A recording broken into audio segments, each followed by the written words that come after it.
처방의 경우 어떤 운동을 하면 혹시 좋을까요? 스쿼트를 해야 되나요? 스쿼트가 되게 모든 운동이 그렇습니다. 네. 그 부위를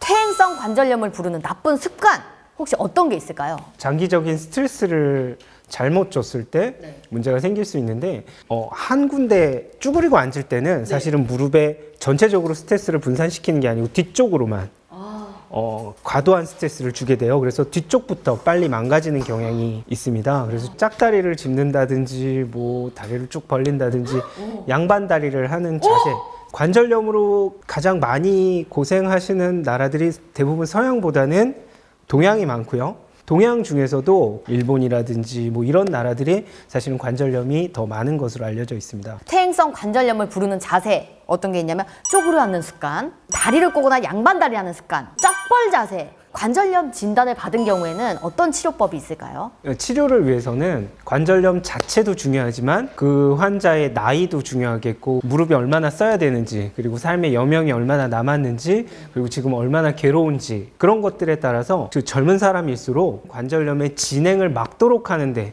치료에 중심을 둬야 되겠고요. 연세가 있으신 분들은 아무래도 지금 현재의 삶의 질을 조금이라도 더 높이는 방법으로 치료 방법들을 고민을 해봐야 될 것입니다. 치료 방법을 어떻게 하나로 말씀드리기는 매우 곤란하고요. 다양한 시도들을 많이 하고 있습니다. 이런 거 좀 고치기 위해서는 또 우리 원장님께서 계신 성지병원에 한번 찾아가서 방송 보고 왔습니다. 좀 잘 해주시지요? 오, 반갑습니다. 이러면서 뭔가 좀 다른 그게 있을까요? 부끄럽습니다.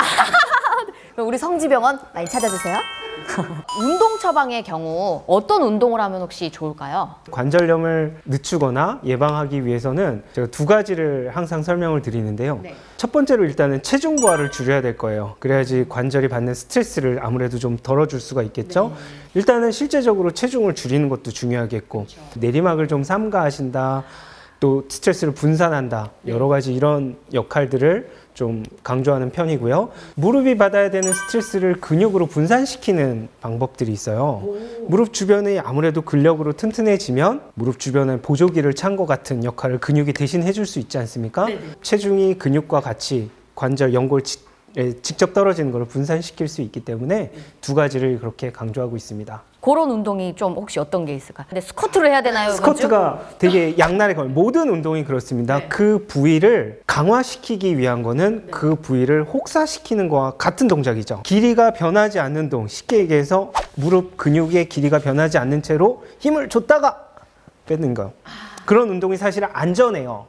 안전하지만은 효율적으로 근력이 막 빨리 생기지는 않아요. 그쵸. 스쿼트도 이제 뭔가 무릎이 빠져나가지 않게 잘한다면 좋겠지만 건강한 사람들이 스쿼트를 바른 자세로 하는 거는 상당히 큰 도움이 될 수 있지만 무릎이 좀 안 좋은 분일수록 안 좋은 자세로 하면은 오히려 더 무릎을 빨리 망가뜨릴 수도 있는. 그럴 때는 약간 스트레칭 위주로 해주는 게 더 좋죠. 스트레칭도 상당히 도움이 됩니다. 관절이라는 건 특히 몸의 변화보다는 변화를 막는 쪽으로 발전되어 왔거든요. 관절이 일을 많이 한다고 울퉁불퉁 커지면은 오히려 더 방해가 되지 않겠습니까? 근육처럼.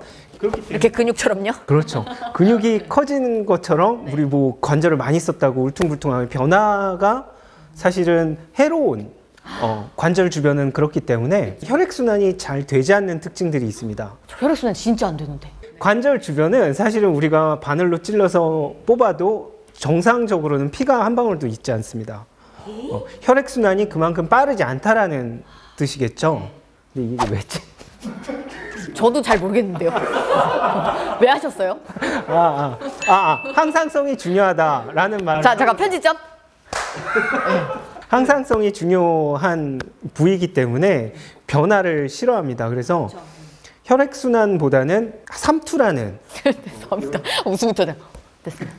삼투라는 이런 특수한 방법으로 분비물들을 흡수하고 영양분을 공급을 받아요. 그렇기 때문에 이 얘기는 또 왜 하신 거예요? 질문이 뭐였을까요? 우리 질문이 뭐였지? 잠깐만요. 우리 질문이 뭐였지? 그러니까 어차피 앞에는 살았잖아. 근데 내가 다른 질문에서 그래. 이 부분만 마무리되게 제가 다시 할게요. 그러면 그렇게 근육에 무리 가지 않게 스트레칭 이런 걸 해주는 게 더 좋긴 하겠네요. 이 얘기했었다. 이 얘기였어. 스트레칭이었어, 스트레칭. 나도 생각났다. 관절은 혈액순환이 아니고 삼투라는 특별한 과정에 의해서 노폐물이 교환이 되고 영양분을 공급을 받거든요. 그런 과정 중에서 사실은 가만히 있으면은 삼투라는 작용이 잘 일어나질 않습니다. 관절과 활액막 사이에서 열심히 이 교환이 일어나려면은 가만히 안 쓰면은 사실 오히려 퇴행이 빨리 되죠. 나이가 들면 들수록 퇴행성 변화 중에 하나가 관절의 가동 영역이 좁아집니다. 어쩔 수 없이 어깨든 무릎이든 무릎이 끝까지 다 펴지고 구부러졌다 하는 그 가동 영역이 좁아지기 때문에 아무래도 스트레스가 한 군데 집중이 될 수밖에 없게 되거든요. 그런 부분들을 부드럽게 계속 관절 가동 영역을 유지해 주려는 그 노력과 무릎에 영양분을 공급해 준다는 측면에서 사실 스트레칭은 매우 좋은. 스트레스요? 스트레스 받으신 거 아닙니까? 예, 스트레칭. 예, 스트레칭은 많은 아주 큰 장점이 있습니다. 선생님 너무 매력적입니다.